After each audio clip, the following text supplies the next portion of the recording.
class. So we'll be continuing from this book, The Essence of Infinite Meaning, Teachings from the Adapted Verse of Sutra of Infinite Meaning. We are at page 221. Huh? Okay, we'll off the light, huh? And you can have your half an hour of awareness-based meditation. Huh? Just relax body and mind, maintain awareness to stabilize your awareness nature. Huh? Then use the awareness to meditate, to develop understanding. For those who are used to using object of meditation or skillful means to train your mind to develop the stability of sati, you can also use them.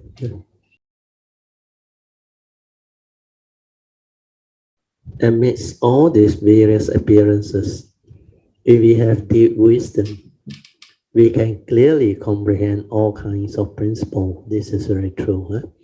We will be able to use discerning wisdom to differentiate all phenomena and appearances, and use impartial wisdom to view all sentient beings equally. Because of our attachments, we are attached to what we possess and to what we crave to have. Our mind gives rise to desire and thus have countless afflictions. Desire arises from attachment to appearances. But living in this world, there is no way we can restrain from discriminating between different appearances. So what is important during the process of discrimination is to learn how not to form attachment, how not to be obstructed by appearances, and how not to be entangled in affliction. So these are just description of what you should do. But how do you cultivate and develop all this ability is another thing. That's why it's not easy. So in order to have the ability to do all this, you must develop wisdom, insight. We are the direct seeing and the awakening. Mm. You must understand all dhammas, all appearances, and even all phenomena. Mm. A better way to develop all this understanding is through cultivation. When you have developed the cultivation, you will know how desire comes to be, craving comes to be, how your mundane mind stir and react to sense experience. So all this, you will see them clearly. Then how in return, the form and mind, through their own craving, not able to get what they wanted, develops affliction. So all this affliction come from attachment. So when there is attachment without wisdom, affliction will continue to arise. So in order to free or liberate, the mind must develop wisdom, understanding. So that part is not really taught, but I explain it to you so that you can develop the understanding. Then the other part we need to familiar ourselves with is desire arise from attachment. So this word is being used very often. Yeah. But a better word is craving. Craving has three types. Craving for the sensual experience. There is one form of craving, kama tanha. Then the other two type of craving is craving to be and not to be. So this craving actually arises from Sakayaditi, self-delusion. And when you can penetrate all phenomena, all appearances, and realize that they are dependent, originating, condition, arising, causal phenomena, empty, non-self, not you, then you can break free. Then there is no more craving. There is no entity to crave, to be or not to be. All these are the wrong view, self-delusion, sakayaditi that the mundane mind cling onto, grabs onto without understanding. They fail to penetrate the unreality of form. They fail to understand that their form and mind is just a karmically conditioned phenomenon, condition arising, causal phenomenon supported by condition. If you cannot develop the wisdom to penetrate all this or awaken to all this, you will be trapped, you will be afflicted. Then that self delusion will continue to manifest. So this part, make a note. Then I read on. As practitioner, learning the Buddha's teaching, since the Buddha has opened and revealed, we must now realize it and enter into it. So these are the four stages. After we unlock our true nature and understand the Dhamma. So this sentence is pretty profound. The word after we unlock our true nature, that sentence itself is very difficult to realize. Unless you can realize your true mind, you can come into contact with your true nature, you will never be able to develop the understanding of the truth. That's why here is that after we unlock our true nature and understand the Dhamma, we also must vow to use the Dhamma to save and transform sentient beings. This is to go the Bodhisattva way. When we develop the cultivation, the first thing is to realize our true mind, our true nature. That's why here the author say, unlock our true nature. Then you will understand the Dhamma.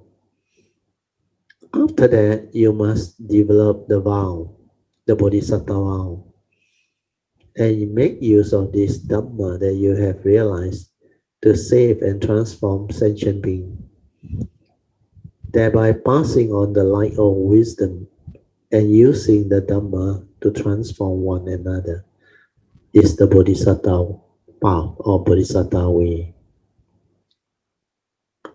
So perfect enlightenment is inseparable from our mind and from all things in the world.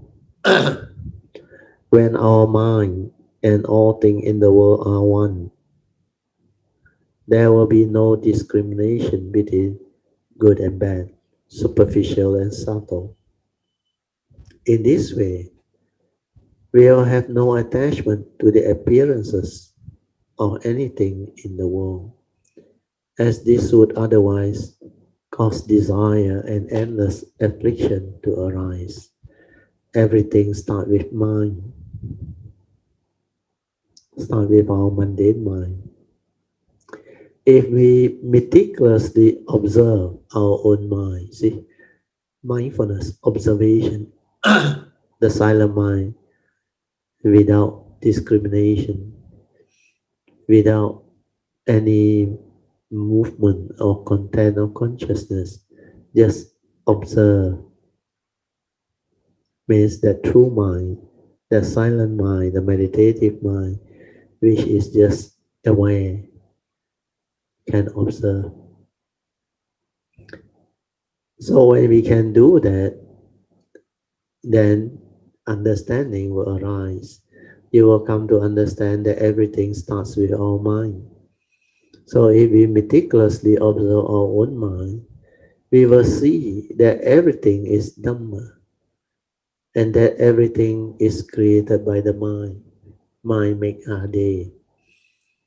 That's the reason why in the Mahayana tradition they have this famous Mandarin saying, 一切为心造, because all things are mind made, like the Buddha under Dhammapada verse 1 and 2.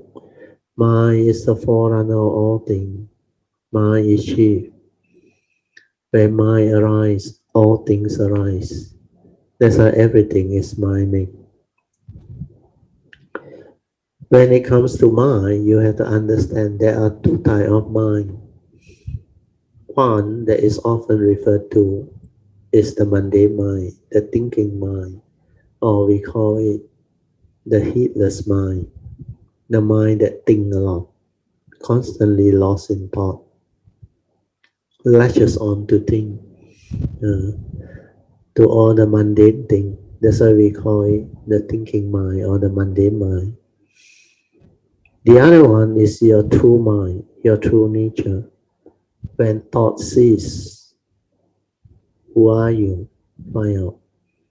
Meditation is to realize that cessation of thought. When thought ceases to be, that true nature arises.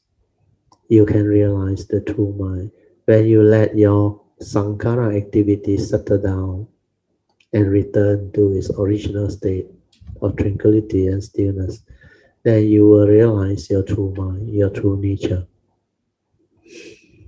Okay, so we finish. We go on to the next stanza. The mind is the Buddha. The Buddha, the mind, and the Dhamma are intrinsically one. This is very true. The nature and appearances of all things are infinite and inconceivable. So this adapted verse is beautiful. That's why Master Shen Ho also said the same. 佛就是心，心就是佛，无为心又无为佛。So all these are very beautiful sayings.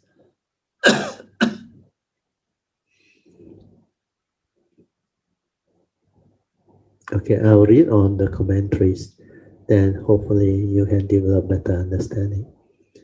Everyone innately has Buddha mind and a pure and undefiled nature. This is what we call the Buddha nature, forcing. When we observe our daily living with this mindset, the Dhamma is everywhere because the mind is the Buddha. The Buddha, the mind, and the Dhamma are intrinsically one. Since the Buddha said that infinite Dhamma comes from one Dhamma, why did he have to expound so many teachings? This is because all things in the world have their own nature and appearances that constantly entice our mind. When the mind connects with the natures and appearances of things, it gives rise to all kinds of discriminative thought or discriminating thoughts. This is duality, discriminative thought. Because of this discriminative thought, it gives rise to greed for the various things we encounter, which causes us to experience countless affliction. Because sentient beings have a countless number of affliction, the Buddha had to expound an infinite number of teachings. So this is the explanation given by the author. So we can see that the nature and appearances of all things are infinite, and inconceivable. Yet, however, many natures and appearances they are. When we continue to analyze them and break them down, ultimately we are left with nothing. Once we separate all matter into its fundamental components, its appearance disappears. However, all matter can also come into existence from nothing. Just like from zero comes one, one comes infinity. If causes and conditions converge, then appearances arise. Therefore, the principle of matter is truly profound and inconceivable. So this one you have to realize it. It's not easy. You have to silence your mind and awaken to it. Similarly, within Tzuchi's mission of humanistic culture, there are different departments, combining each department's expertise and technology enable us to see video images from thousands of miles away, or it can help us analyze the life cycle of cells or organisms by creating the process as animations that display what cannot normally be seen with the naked eye. For example, one might show the process of a bird's birth, starting from the embryo forming inside the eggshell up to the time the chick breaks out of the shell, and then continuing on until the bird has completely matured with fully grown feathers. All of this can be seen and experienced through meticulous animation, allowing us to understand the bird's growth process. It clearly requires many innovation and combined wisdom of many people to attain this result. When it comes to various matter coming together and taking shape, each person may know only one part or another without any one person knowing the entire process. For unenlightened beings, no matter how capable we are, there will always be limits to what we can accomplish as individuals. But by combining the limited abilities of many people, we can create limitless strength and ability. It is only by combining the effort of individuals that we can all succeed. This is very true for our mundane world. That's why we call it brainstorming. We must hold discussion, meetings, then we must brainstorm topic and subject so that all the whatever appropriate, good, beautiful ideas can be assimilated and evolve out. But you need somebody who is good to lead, to guide, to actually uh, organize all this. Mm.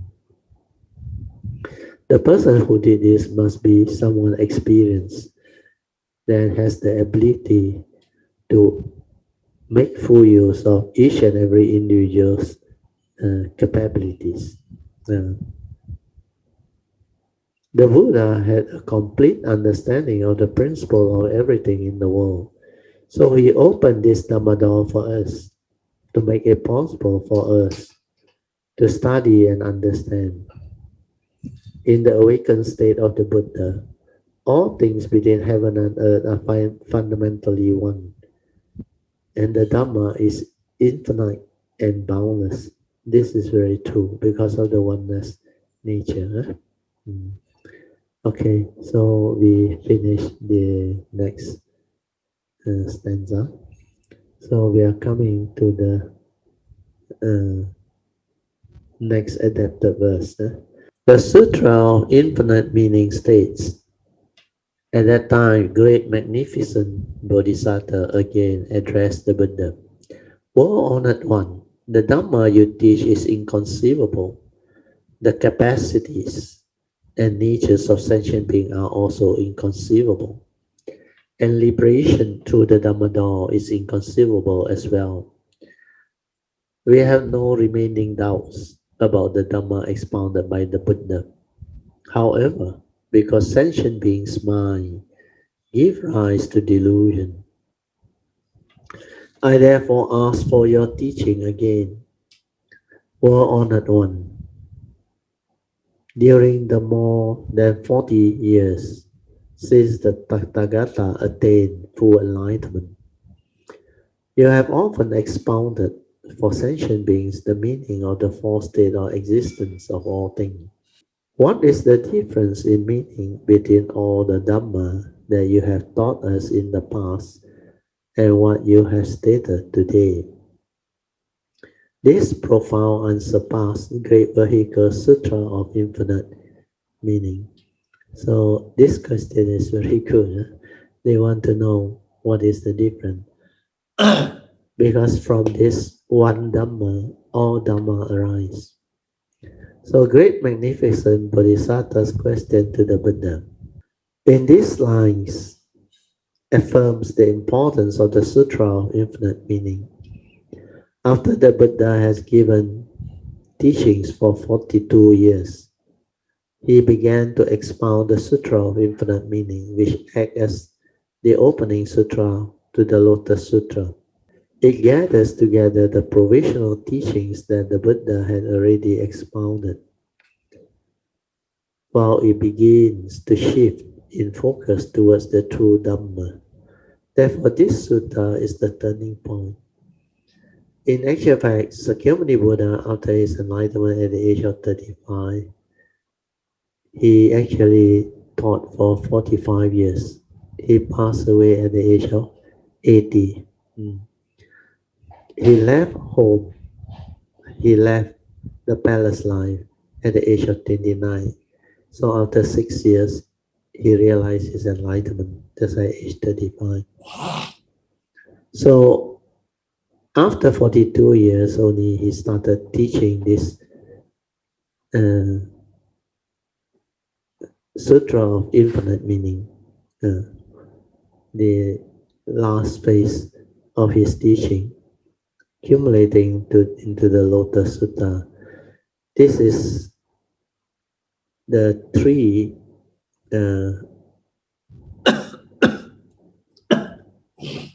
threefold Lotus Sutta, 法华三部经. That's why we have the Sutra of infinite meaning as the first book, followed by chapter 2. Sutra of infinite meaning got 3 sections. First is chapter 1 on virtue, followed by proclamation of Dhamma, the teaching. Then chapter 3 is on the 10 merits. So now we have finished virtue. Now we are coming somewhere in between the proclamation of the teaching. We have not finished yet. Then finally we have the 10 merits. So that one is Wu Liang Yi Jing, or Sutra of Infinite Meaning. Then after that, the Buddha taught this Lotus Sutta, Miao Hua Lian Hua Jing. Then of course the last one is Meditation Sutra or Samantarabhadra Bodhisattva, means Pu Xian Jing. So these three, you combine them, it become the threefold Lotus Sutra, 法华三部经. Okay. So now you go into the sharing. Well, it begins the shift in focus towards the true Dhamma. So this one is the teaching for Bodhisattvas, for those perfecting themselves to become Sammasambuddha. That's why it's called the true ultimate Dhamma. Therefore, this sutra was the turning point. Well-honored one, the Dhamma that you teach is inconceivable. All teachings that the Buddha expounded are true. Although they are profound, everyone was able to comprehend them because the way the Buddha explained them. because of the way the Buddha explained them. This is truly amazing. The capacities and nature of sentient beings are also inconceivable. There is such an incredible variety of them. Sentient beings have 84,000 afflictions, and each of these afflictions can lead to bodhi. The Buddha's aim was to treat sentient beings' affliction one by one. Therefore, he opened 84,000 Dhamma doors that leads to awakening. Just think about this. In our daily life, trying to explain the principle to just one person is already very difficult. How much more difficult must it be to teach the true principle to all sentient beings? This one is very true. Huh? The range of capacity of sentient beings is truly inconceivable. The Buddha's enlightened nature is radiant and inconceivable, and the scope of confusion and affliction in sentient being is also inconceivable. Liberation through the Dhamma door is also inconceivable. The Buddha wished to help sentient beings of all capabilities,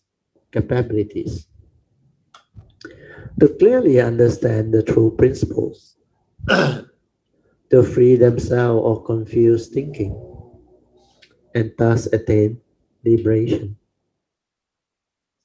Therefore, he opened Dhamma door for each of them.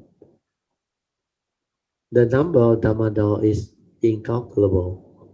This is also inconceivable.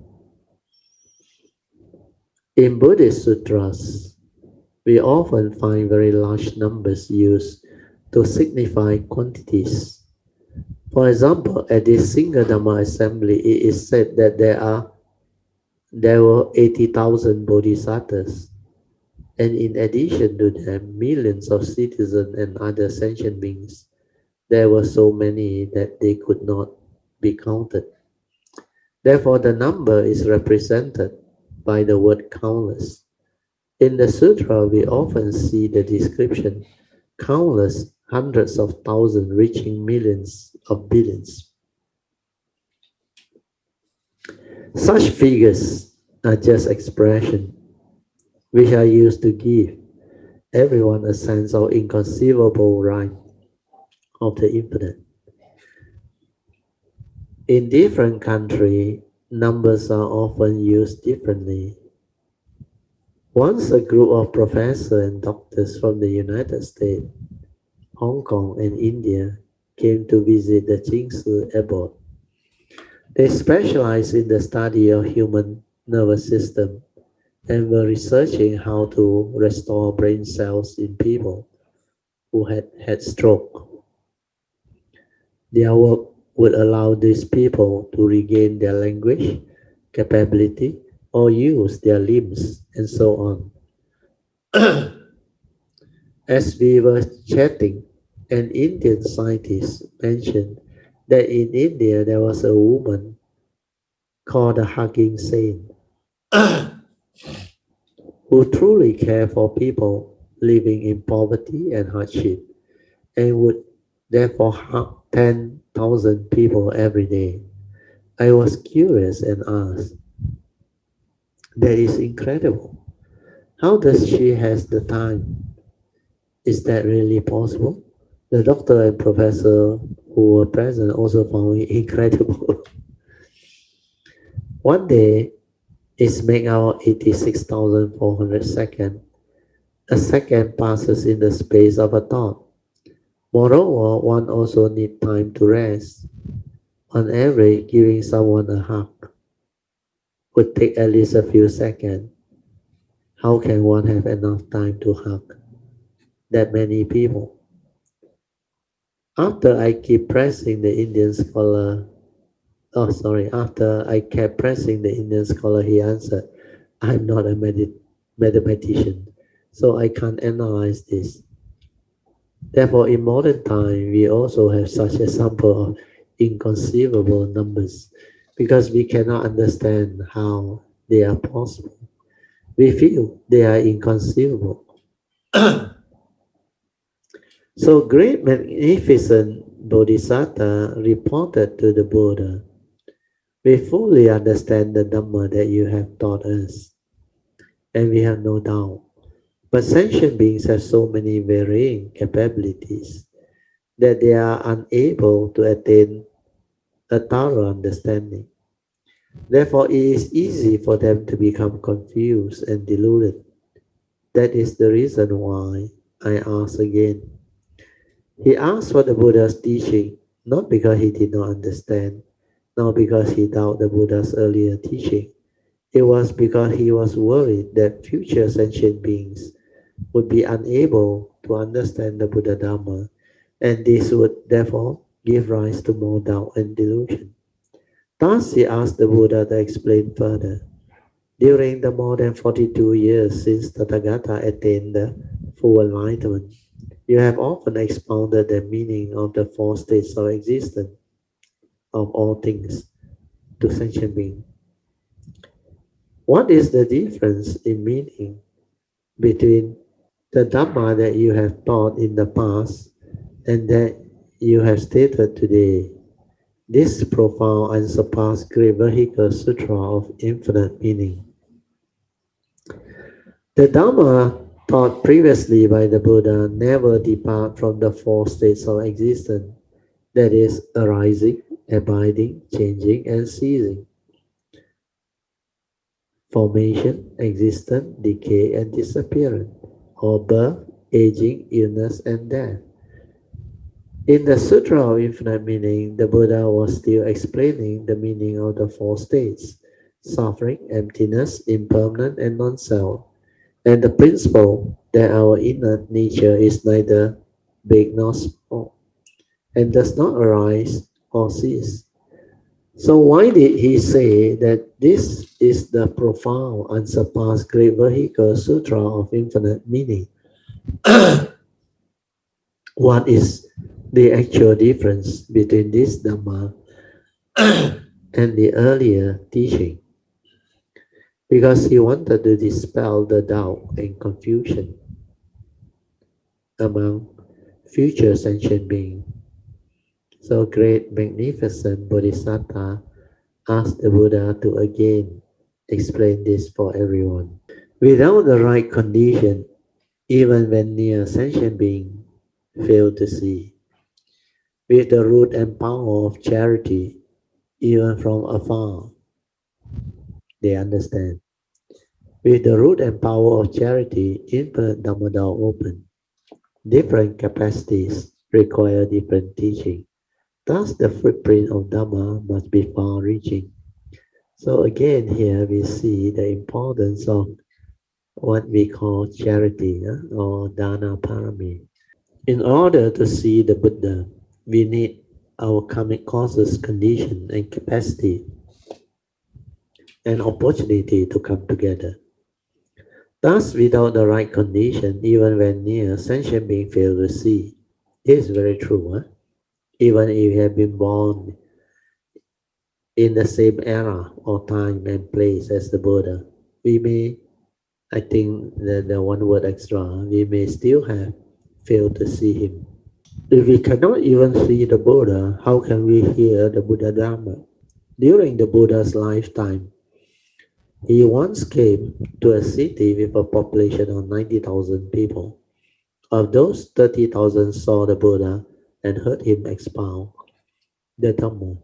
Another 30,000 only knew that Prince Siddhartha from the kingdom of Kapilavastu had attained Buddhahood and that he had come to this city.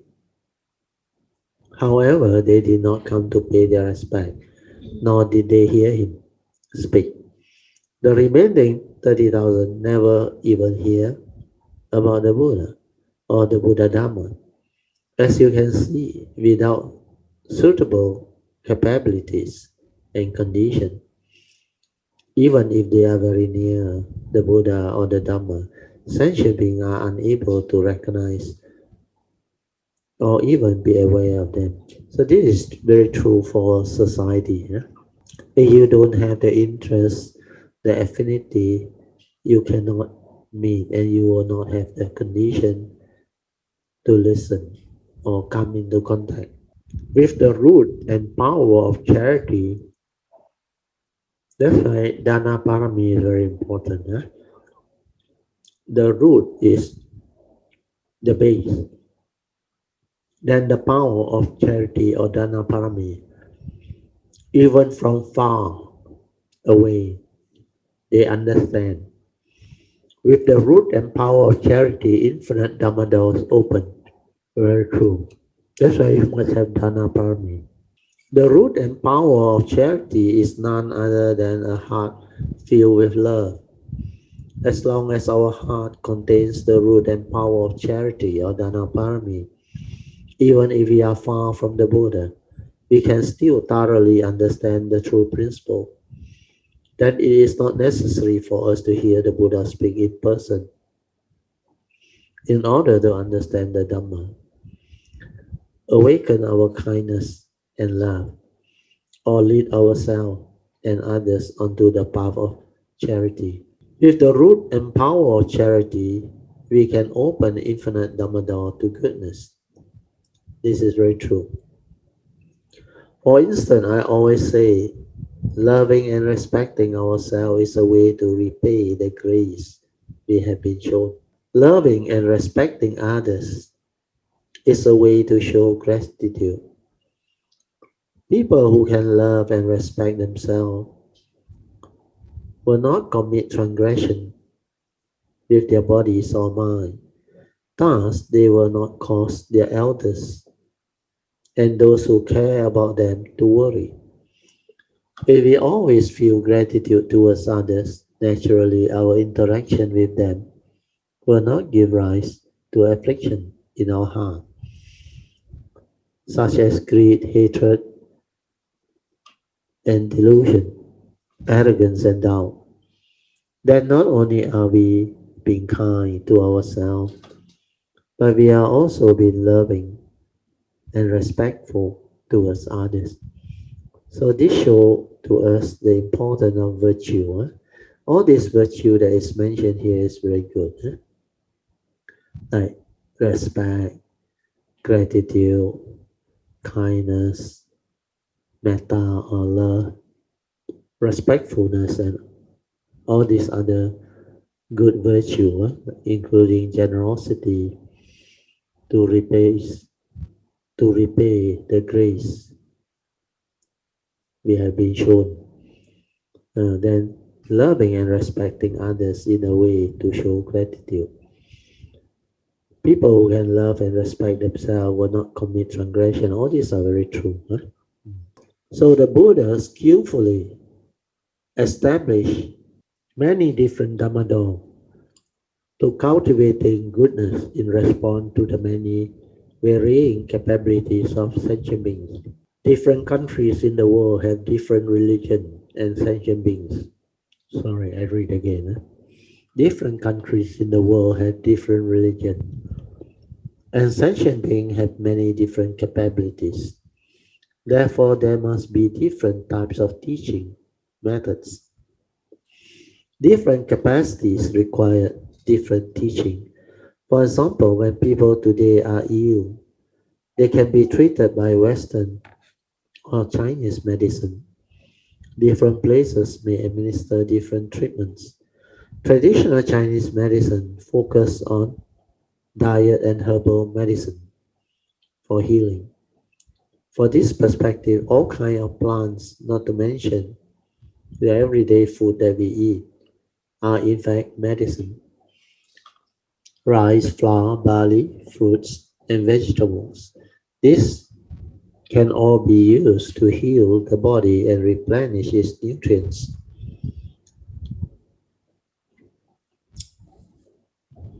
There was a time when doctors advocate eating less starch, means less carbohydrate,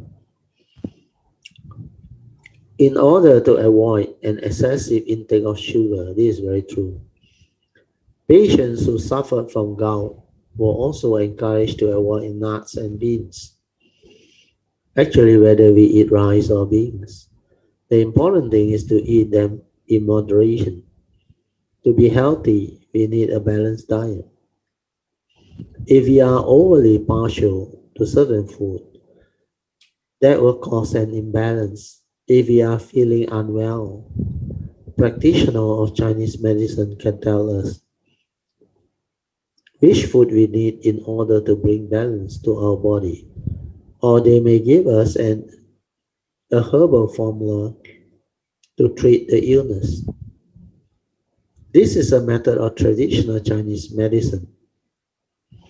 Therefore, in places of Buddhist practice, dinner is referred to as medicine, meaning that the food served at dinner time is for the purpose of replenishing nutrients and should simply be considered medicine. Medicine is a wide and profound area of study. Both Chinese and Western medical culture are expanding and developing at a rapid pace. Traditional Chinese medicine approach is to first understand a patient's physical condition by feeling their pulse and then treating them through prescription. Western medicine uses instruments to examine patients. This include stethoscope to listen to the patient's heartbeat and breathing, and endoscopy, computer tomography, and other imaging methods that allow doctors to see inside the body. By just pushing the button, images of bones, tendon, blood vessel, and internal organ can be captured by this instrument.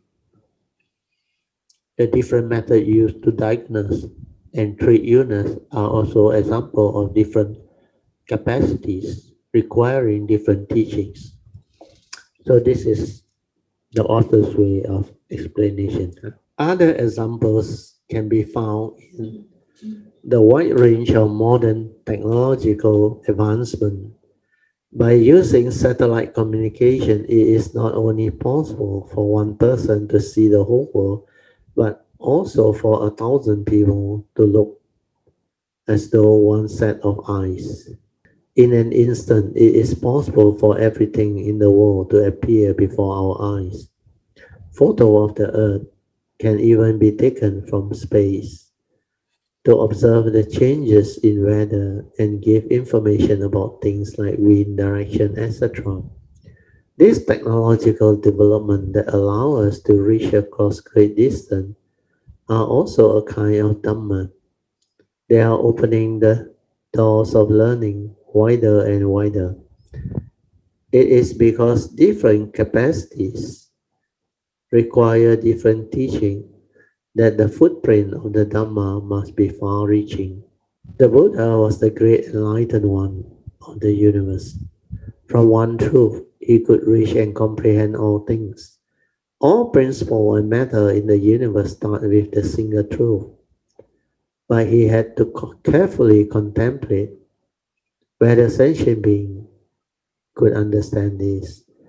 If we have a karmic affinity with the Buddha, then we will have the capacity or capabilities to understand the Buddha Dhamma, no matter how far we are from the Buddha. For example, Tzu Chi volunteers are spread among many different countries, yet they all feel joyful when they hear the name Tzu Chi. This is because they have a karmic connection with Tzu Chi.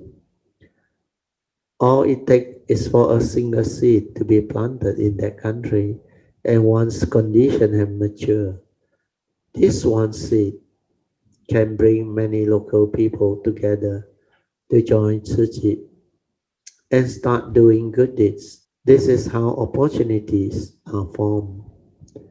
As long as we have roots of goodness, this opportunity will manifest.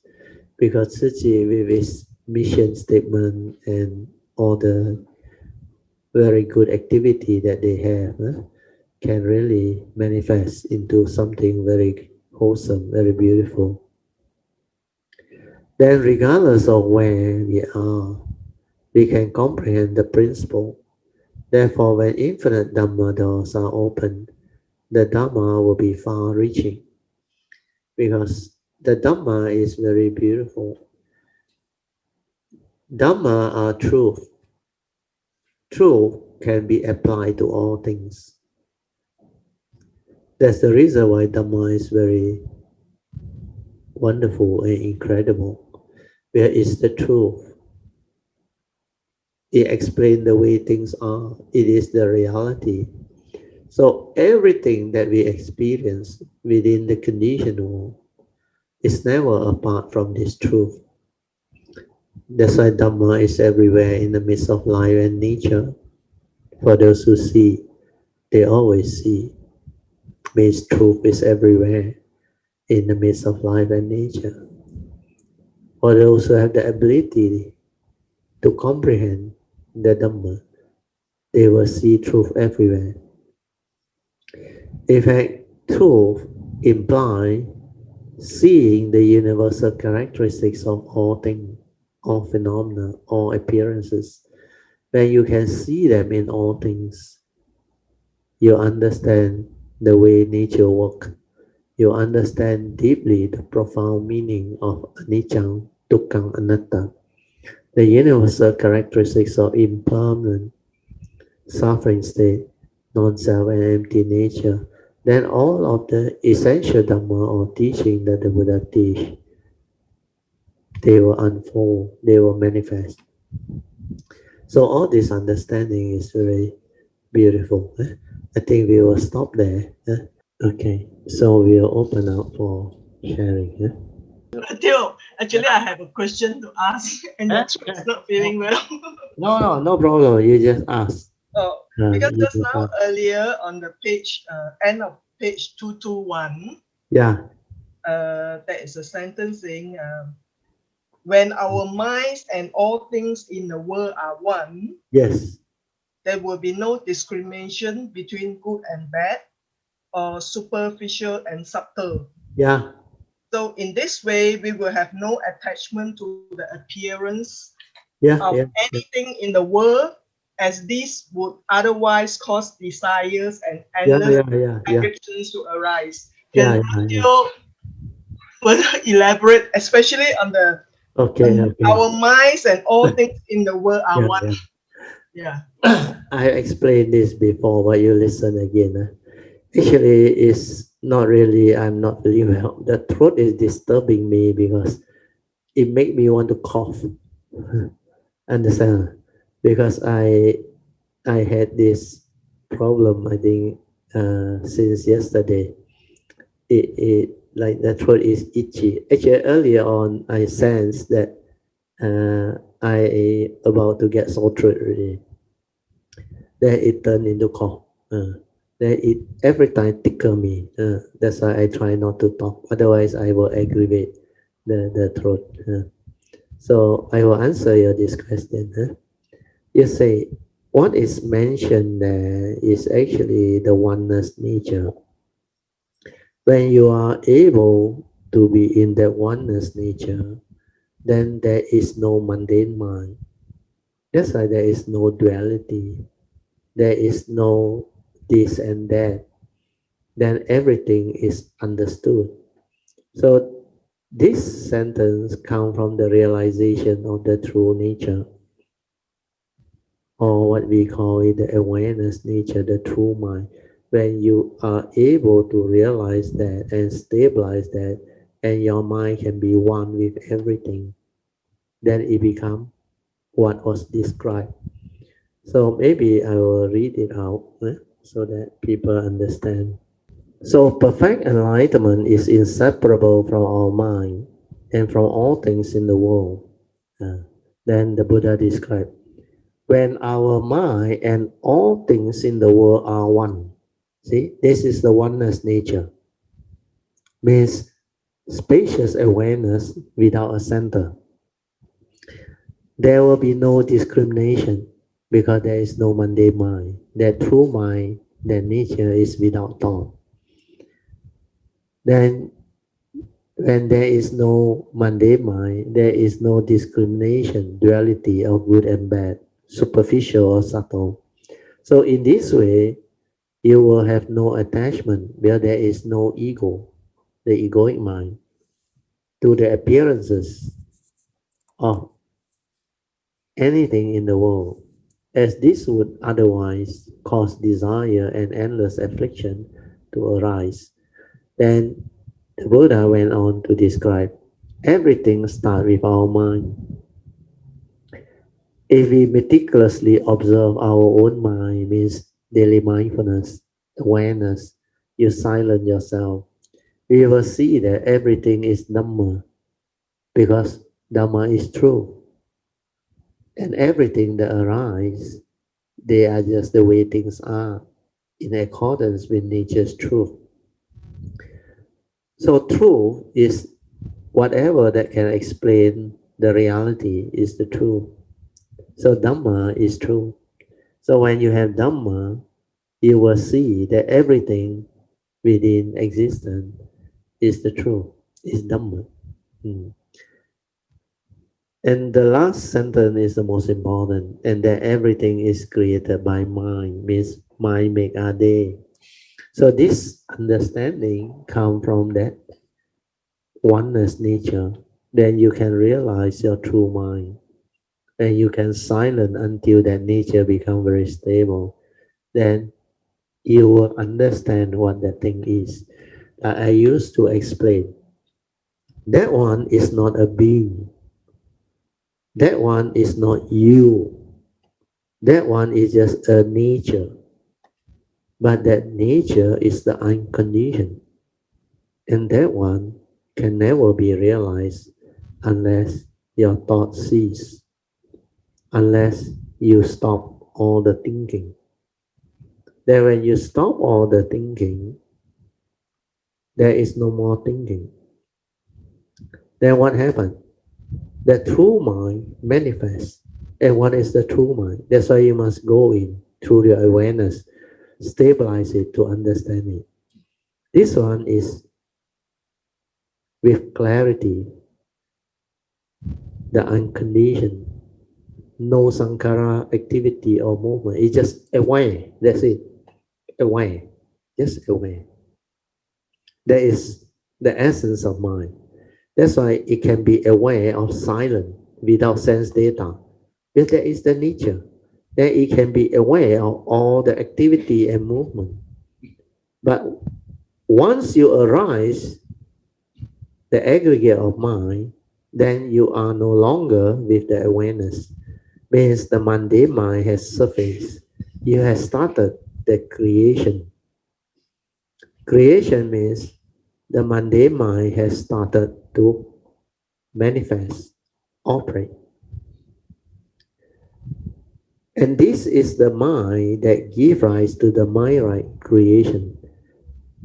And when the Buddha say our mind is the forerunner of all things, mind is chief, this one refers to the mundane mind.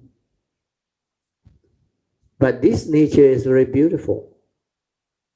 It's perfect by itself, it has nothing. But yet, all Dhamma arise from that nature.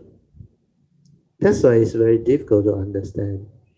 And that nature is not a being.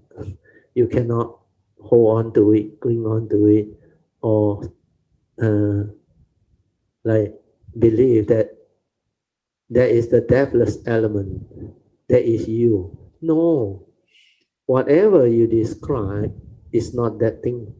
Because there is the unconditioned, it's just an awareness nature. But this is when your form and mind is connected, then that is the nature.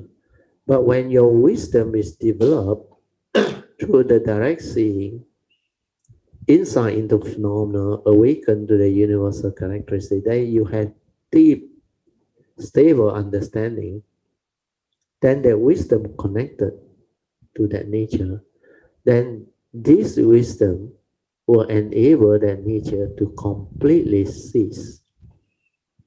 Then during that time, even the pure awareness, the first thing that come out from that nature also cease, also no more.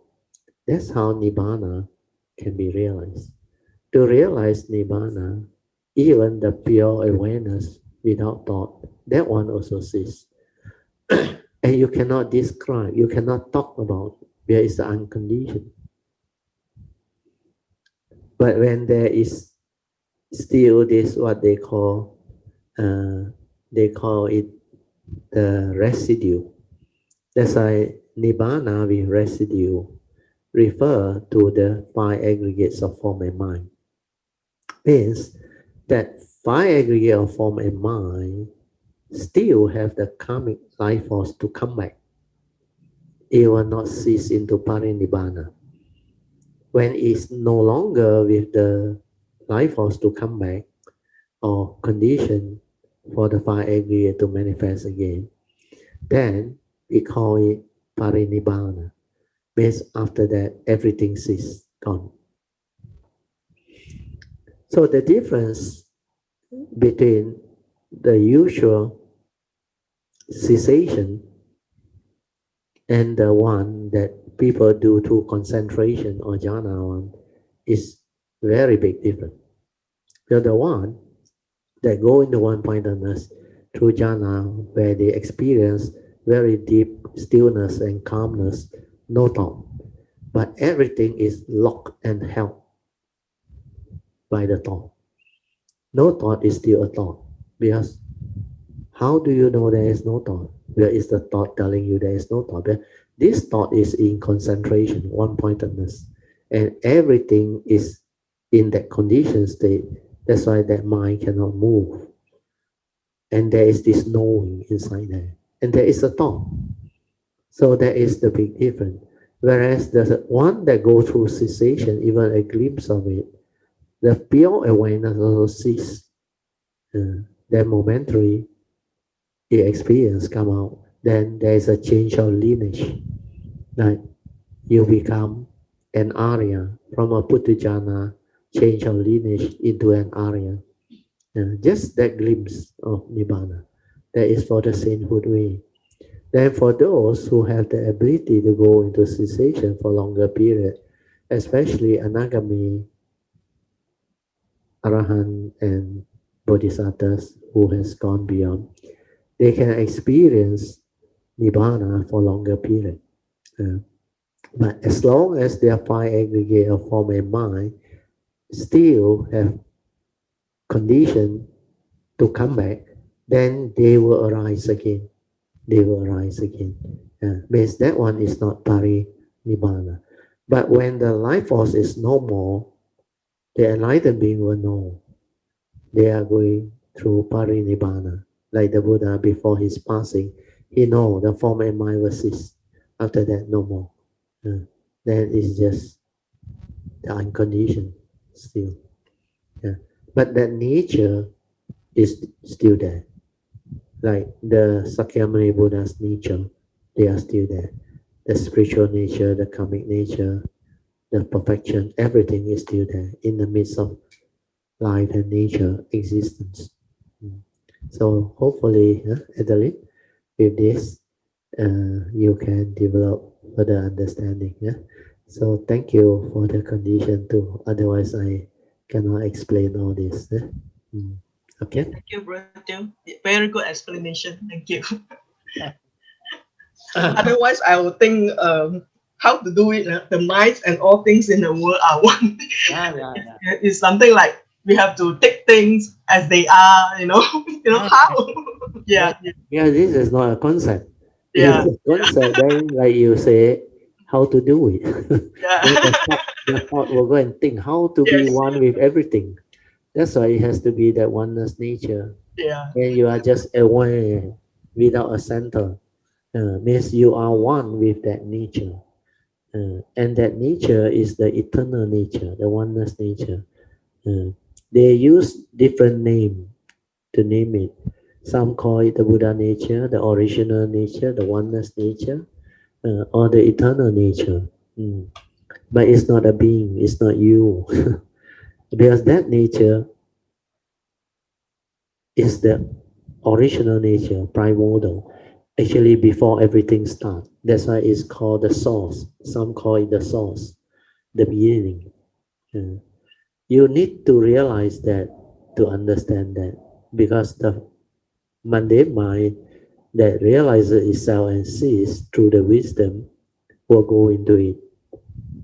Then when it come out of it, it will understand. So that one is nibbana.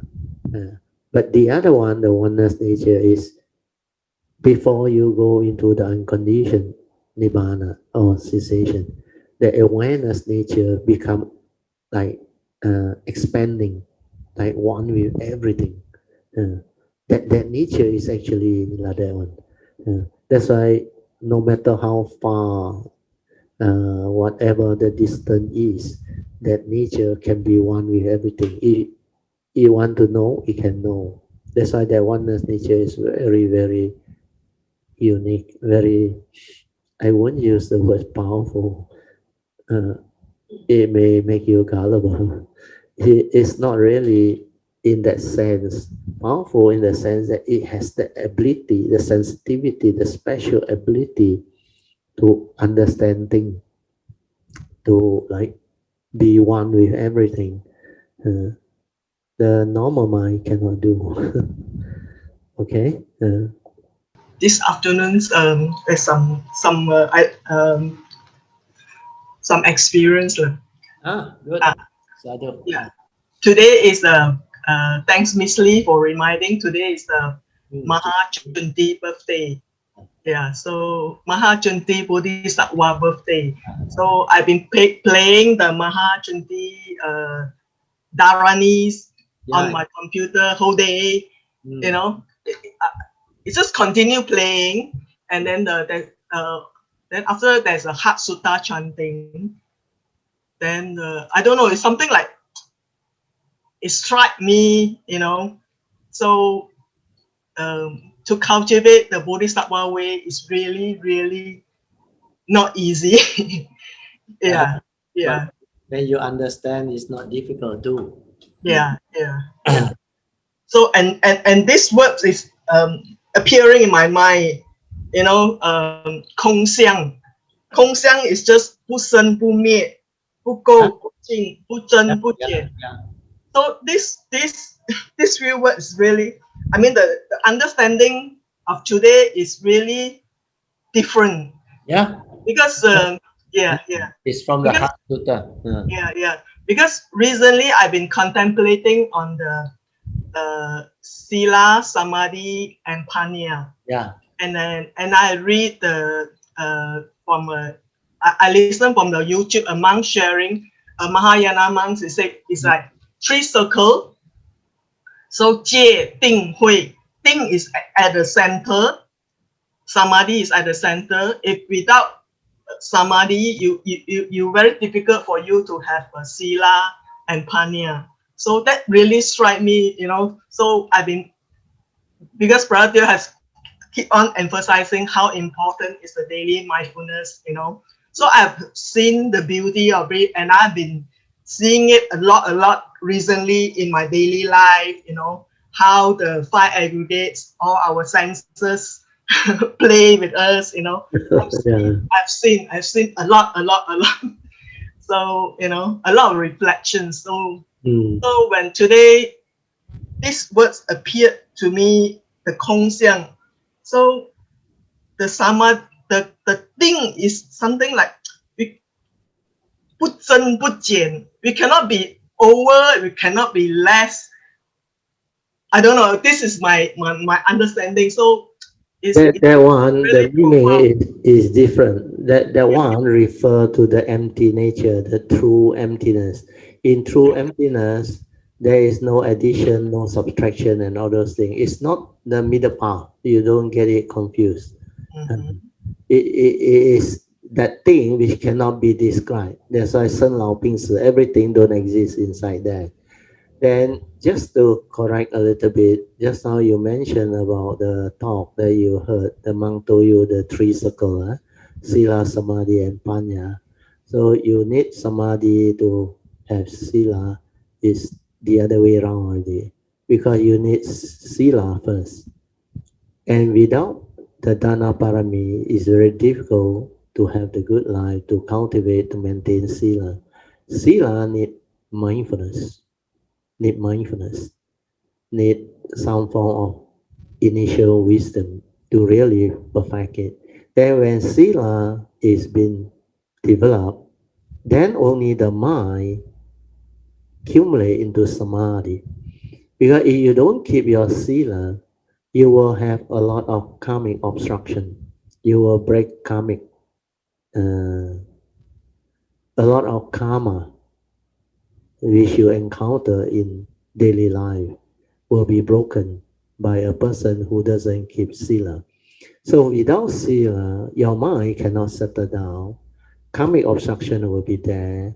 Then there is always this what they call mental hindrance. Your karmic obstruction are mental hindrance that obstruct your true mind, your true nature. That's why from karmic obstruction, it creates heedless thinking. It creates all the negativity of karma, the stirring of the mind, the reaction of the mind, and all those things. And because sila is not there, if your sila is pure, then this samadhi will kick in.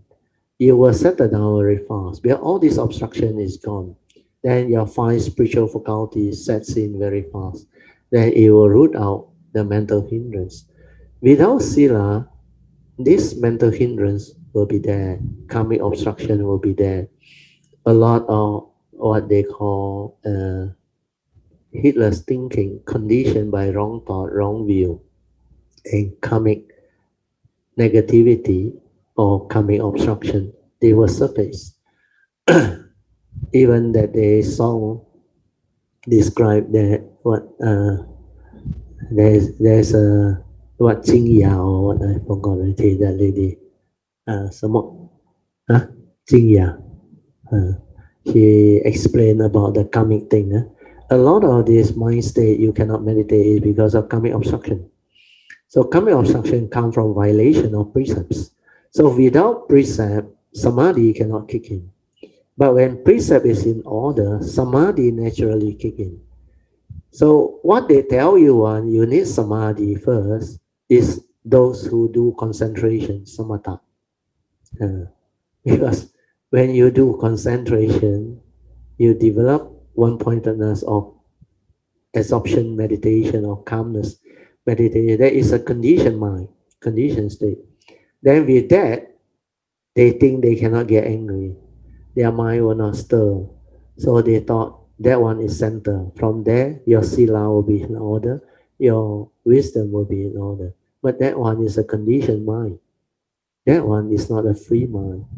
A free mind, you need to have understanding inside there for it to develop samadhi. So initially, what you need is dana parami to have the good condition for you to cultivate.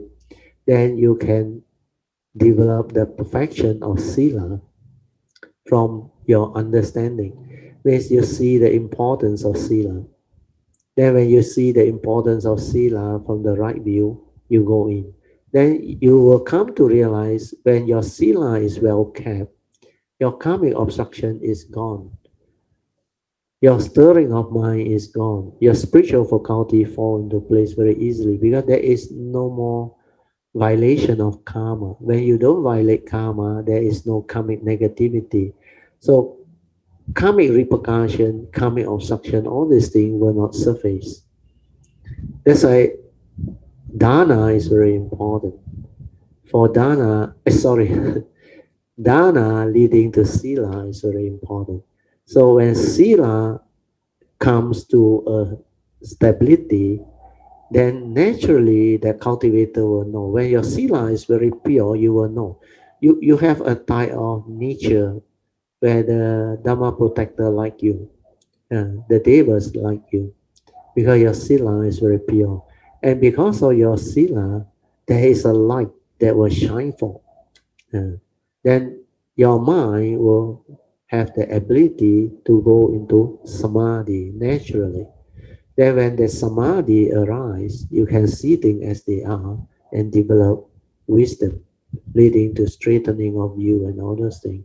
So Sila, Samadhi, and Panya is actually Noble Eightfold Path, starting with right view. Right view, most important.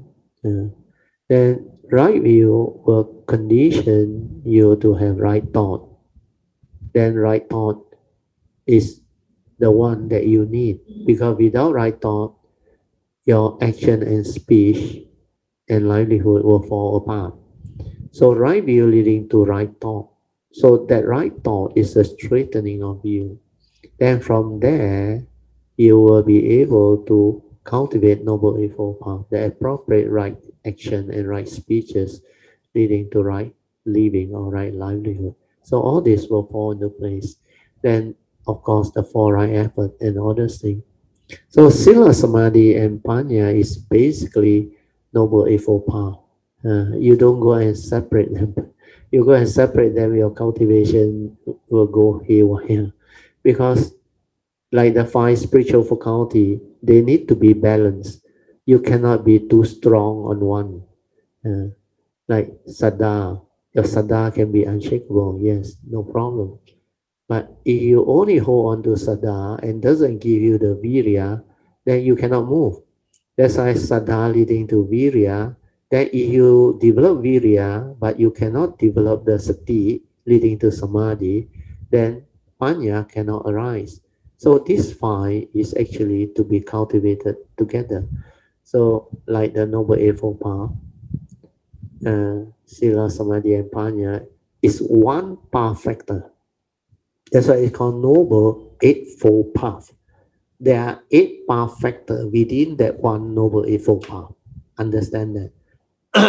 Then for those who play Mahjong, eh, last time I used to give this example. I don't know whether you all remember or not.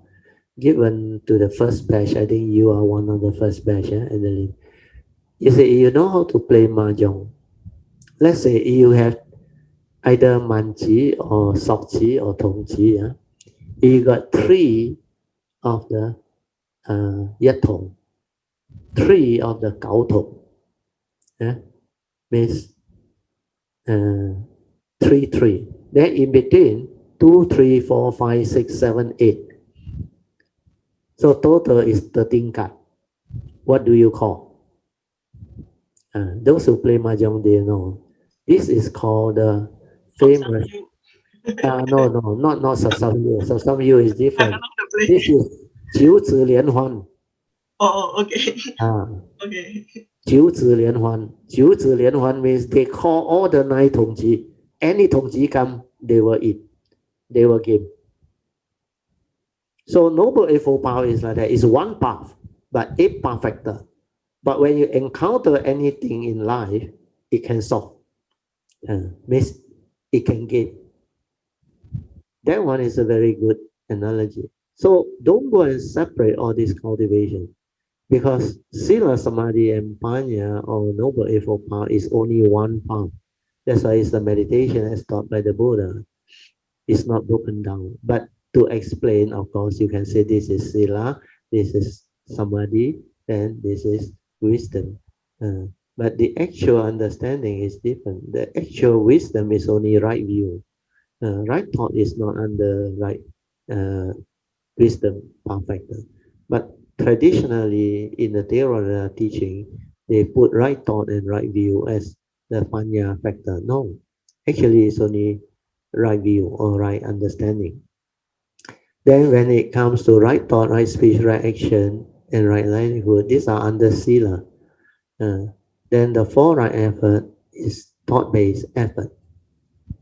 Then after that, Sati and Samadhi is the real meditation.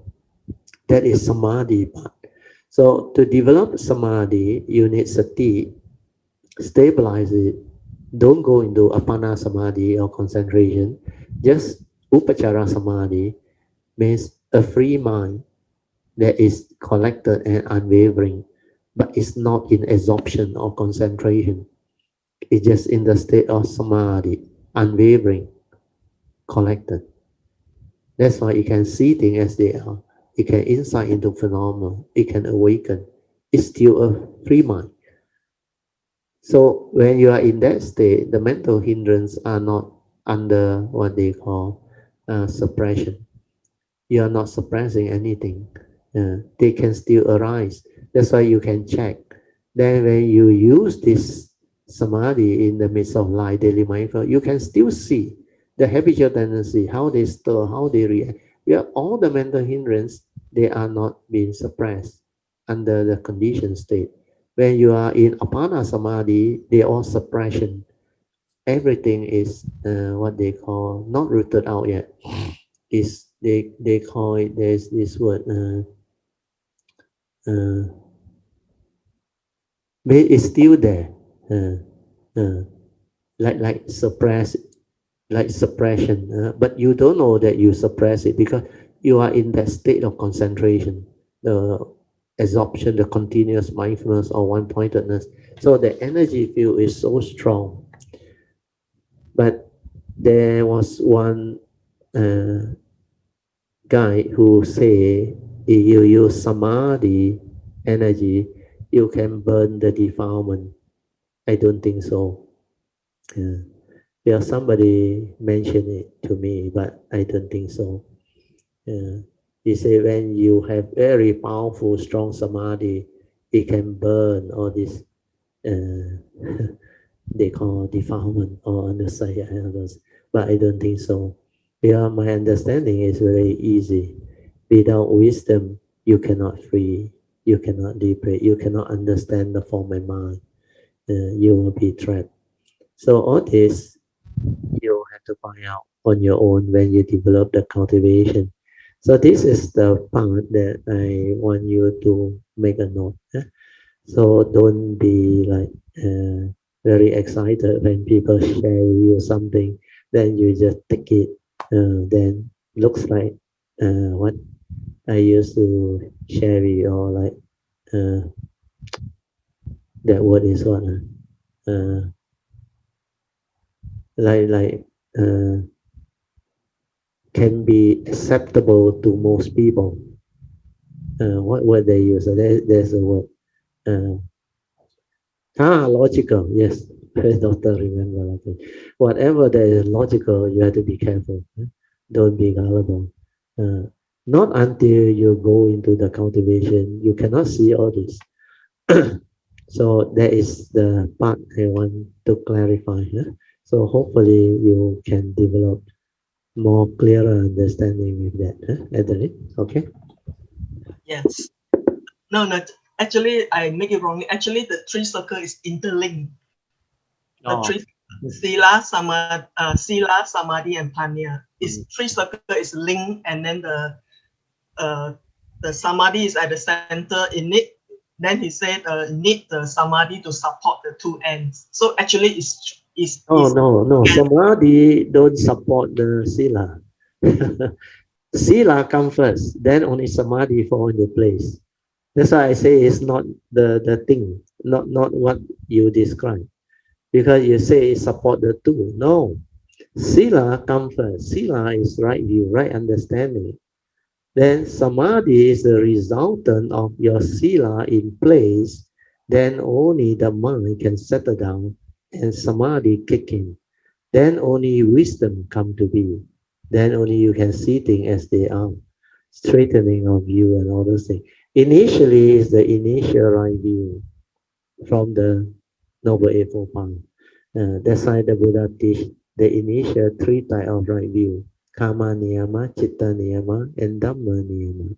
Then from there, you start your cultivation, pariyati, the learning of the doctrine, the teaching, and all of it. Like my daughter did the mind map. Uh, then after that, you understand why you must keep sila, because this is from the law of karma. The advice of the Buddha, you have to avoid all evil, do good, purify the mind. The Buddha never say samadhi, then sila. No, he sila first, then samadhi come in, because all these are natural sequence. Even dana, sila, bhavana. Bhavana is samadhi and panya. They follow this sequence. But when it comes to sila, samadhi, and panya, it's one cultivation, one path, noble eightfold path. It's not broken up. So You go through the cultivation, then you will understand. Because it's very easy to actually get entangled. Because Dhamma is very prone to deviation when you don't really have the clear understanding. There are a lot of things appear like very beautiful Dhamma, or like what is being described is very logical, very beautiful. But when you have the understanding already, when you go through the color, you realize it's not like that, not what was described. Because the real process of cultivation that you actually go through is totally different from what is being popularly accepted or assumed or uh, popularly accepted by most people within the Buddhist fraternity. Uh, so even the Buddhist community. So a lot of things that you read in the book or in the commentary, you have to be careful because these are still commentary. These are still what people write. Unless the person who write has the awakening and the understanding, then different. And then the moment you read, you will know. Uh, but otherwise, you have to be careful. It's just like the way the Buddha shared over the years, 2000 over years.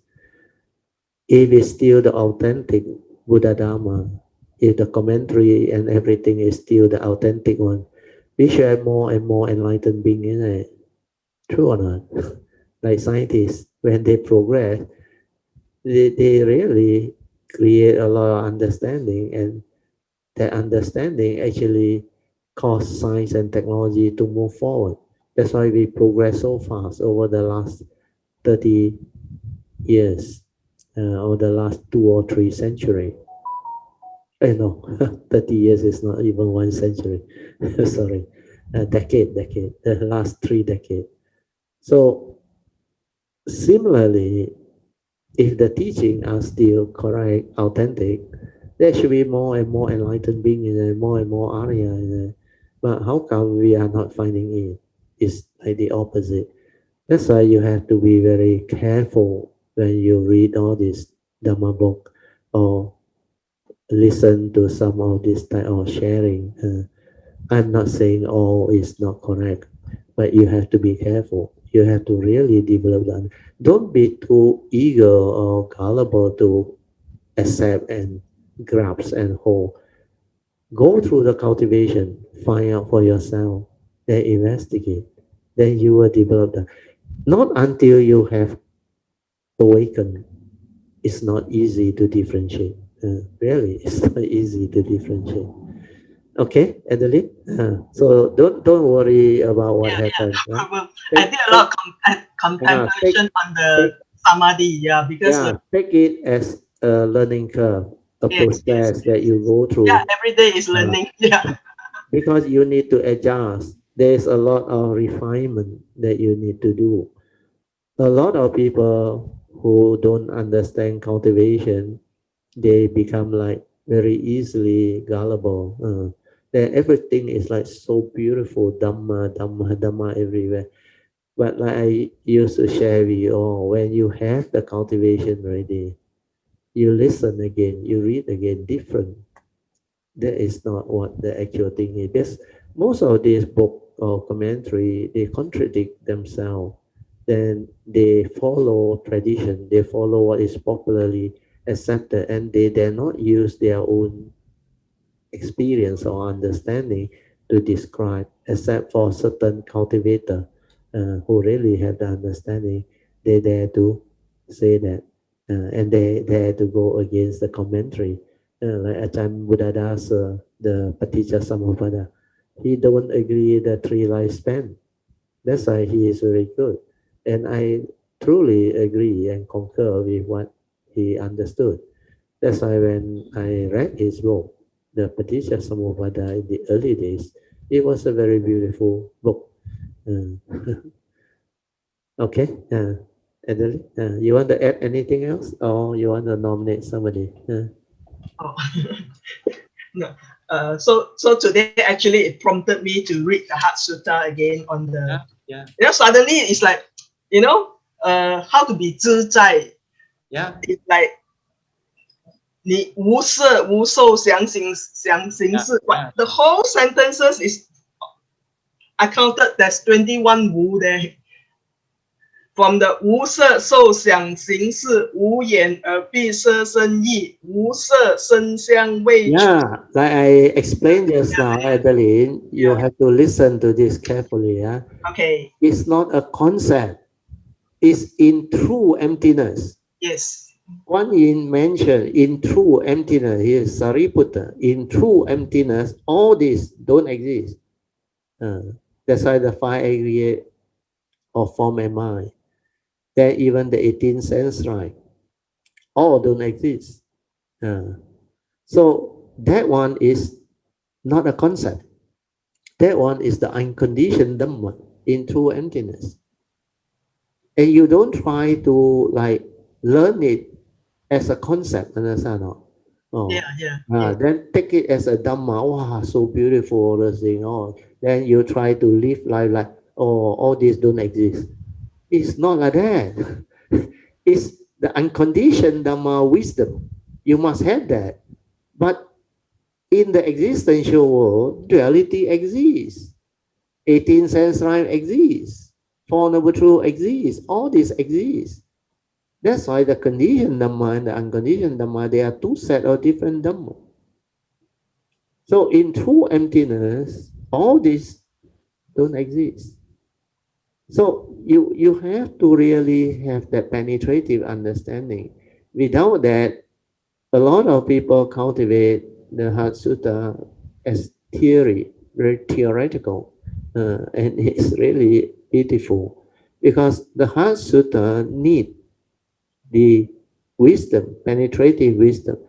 That's the reason why Kuan Yin Bodhisattva ultimately he summarized all of his wisdom into this Heart Sutta, Sing Ching.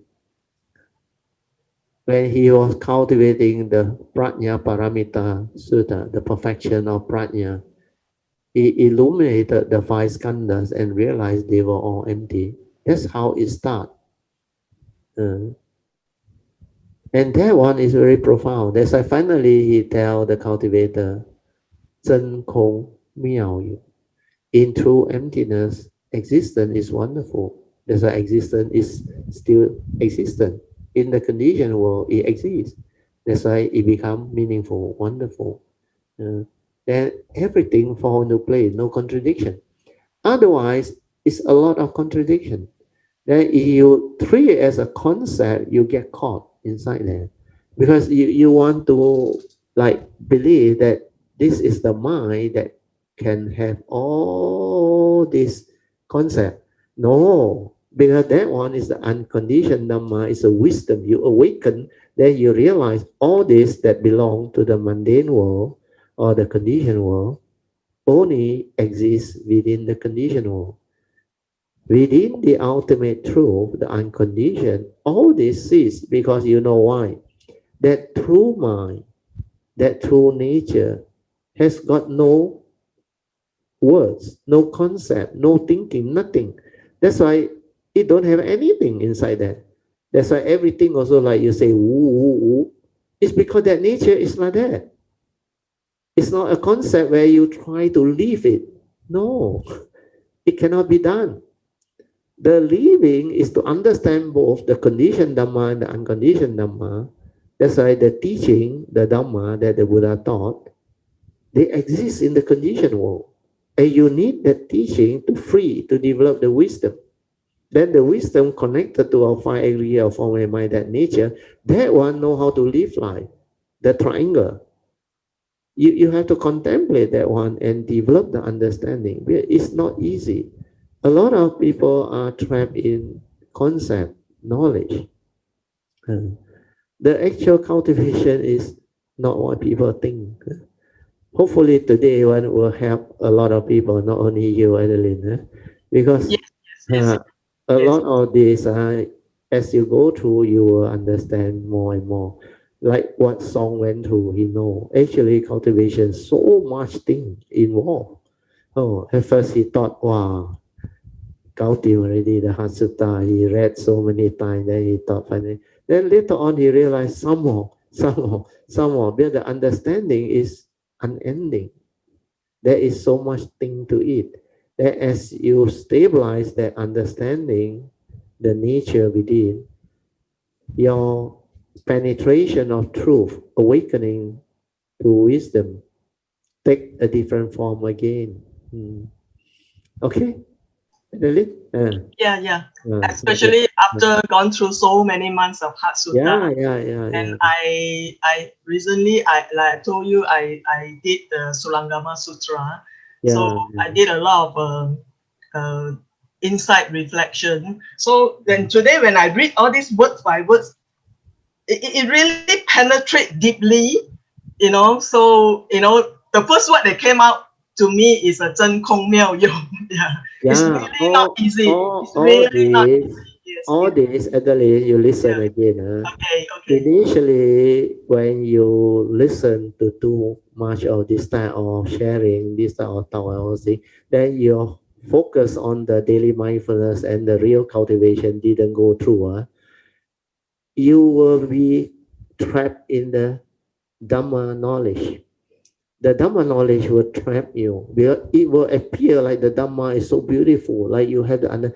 But when you develop the daily mindfulness until it's very stable, then when you have the awakening and the penetrative understanding, then you come back and listen again. Then you realize a lot of the thing that you heard is not what it is anymore. That's how you have to be careful. Even reading the Heart Sutta, that's why I say the cultivation, the daily mindfulness, developing the wisdom must go hand in hand with the pariyati. The pariyati, after you have developed the understanding, you cannot go too deeply into pariyati and forget about patipati. You have to come out to face to Dhamma to cultivate in daily life. Put the teaching into cultivation. Then see it with the daily mindfulness. Then stabilize your awareness nature. Unless your party become very stable, very strong, and you awaken and the wisdom become very stable, you can never understand the deeper part of the teaching. Like that day doing dana, I told Chui, I share with you all. If you don't cultivate and develop the wisdom, you cannot reach that level of doing dana, like Chui say, pure action without the self, without all those delusion. You can't. Well, you need wisdom. Without wisdom, there is no real virtue. Do you understand? So without wisdom, similarly, without patipati wisdom, there is no real comprehension of pariyati. Pariyati need wisdom, understanding to really awaken. That's why you have to move. You cannot the theory part or the dharma part. You go very deeply, then uh, cultivate a lot of that. Then like wow, everything is like fall into place. Like that one is not the real one. The real one is after your daily mindfulness stabilize. Remember what I say. Not until your daily mindfulness can become heedfulness in the midst of life, the real meditation has not really started. The real insight, the real awakening. You have to penetrate that one. Once that one come through already, then your understanding become very different again. So this part, make sure Kayamita develop the understanding. Otherwise, many will fall and get trapped at the pariyati level. Uh, then you believe and think that you already have the understanding. Yeah, the Dhamma like very beautiful, like very meaningful to you, and everything like fall into place. Yeah, there is some form of understanding, but this is not the penetrative type. Because when your daily mindfulness is not that stable, when it's not heedfulness, a lot of things you cannot see, your habitual tendency, or you cannot deal. The real virtue, you cannot understand. The true mind, the pure, you cannot understand. You have to go into it. So this part, hopefully, Adeline, huh? So thank you for bringing out the Yes, yes. condition. Yeah, So more understand, and more, Brother Teo. Thank uh, you for the guidance. more Yes. and more people can have the understanding. Yeah, this is very important. I realize a lot of people initially they get trapped. What you went through, I think earlier on, quite a number of Kayamita also caught in there. But later on, they decide to go into the awareness cultivation. That one transformed them. So there are more and more Kayamita now is moving into the daily mindfulness, taking the Bodhisattva vow, then develop the religious routine until throughout the day you are aware and mindful. Then only that true mind, the silent mind, it will shine forth that nature. Then like throughout the day you are ever mindful, constantly meditative. And then that stage can be there for a few years. Then you will awaken. Then you will go through all the stages of awakening. And then only you start to understand what Dhamma is, the real Dhamma. Then that time you will have a lot of joy, you will smile, uh, you become very different. Then you realize the habitual tendency or no more, everything rooted out. Then you are normal, at peace. Otherwise you can't. Okay, sadhu. Yes. Thank you, Yeah. Brother Teo. Thank you for the condition. Brother，你今天的这个你在讲这个希拉萨玛蒂跟班亚很简单，但是非常的重要。它是一个很 basic 的一个 understanding。对。但是我听了，我觉得我们每个 cultivator 一定要很了解这个 part，然后要很sincere的去从最 basic 的那个 step 做起。对。然后你 step by step 你去做的时候，你的 understanding initially 它是 part by part 的来。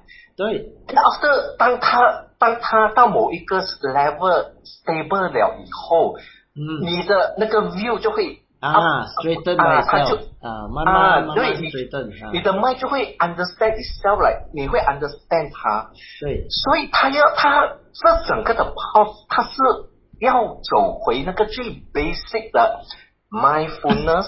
对。直到你还有去做那个party，就是去把你的这个 understanding 去 stabilize the wisdom。otherwise the habitual tendency 那些 root 不出的。对。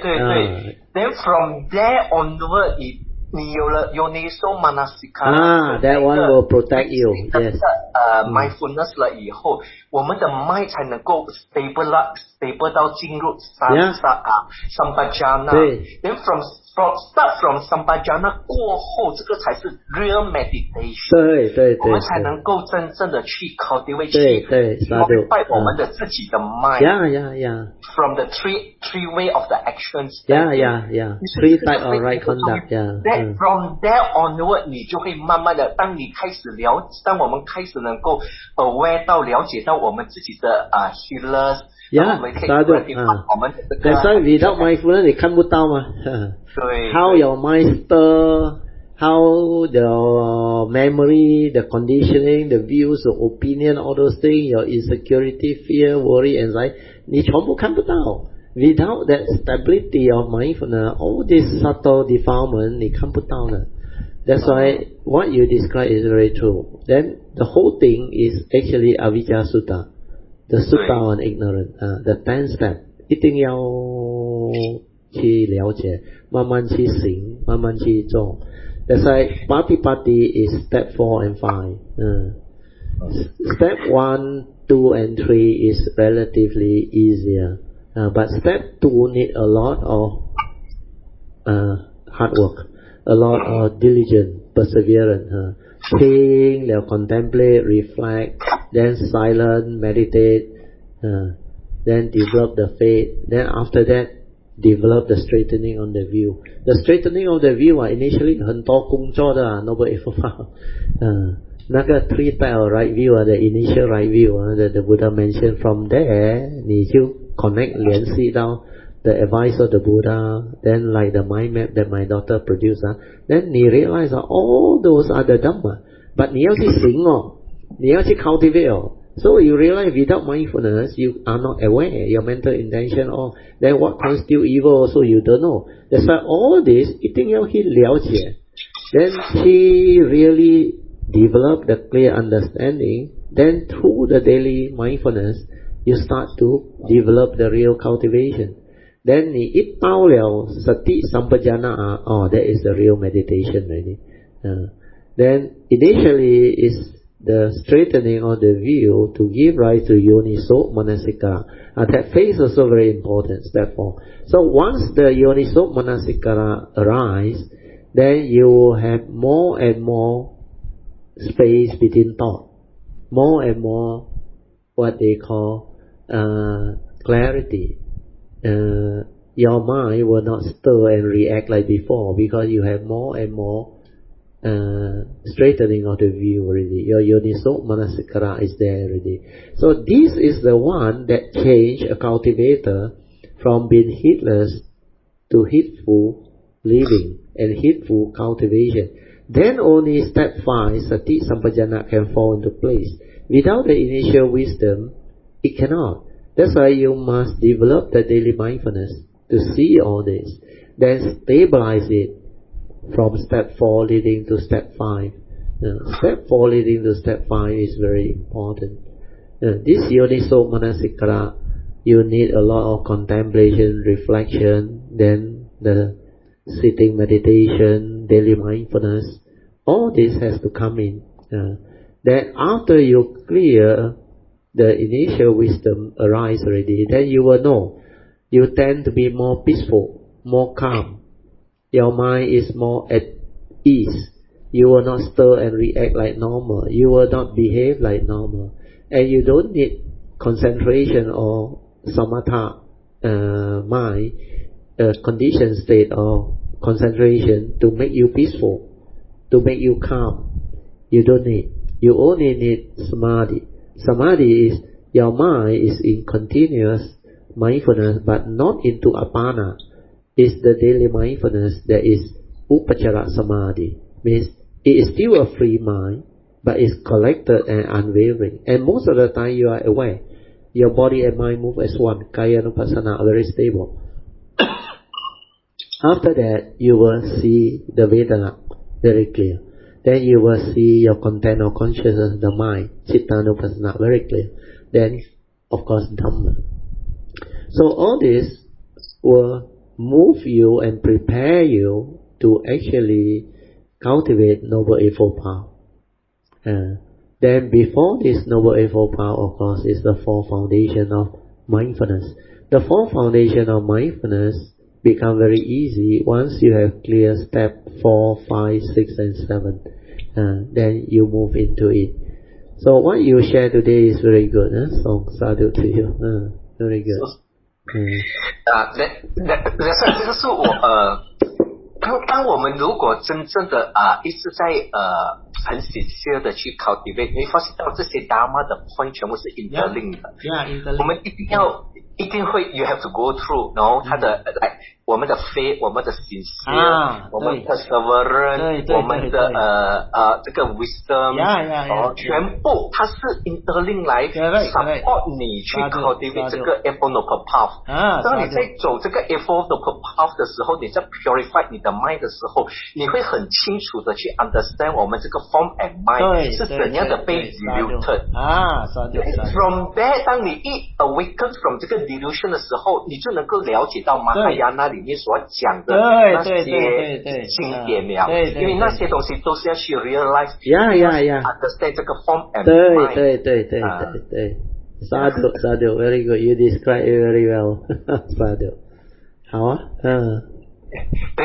但是我是觉得我们现在每一个cultivator， 我们一定要回那个最 basic 的那个cultivation。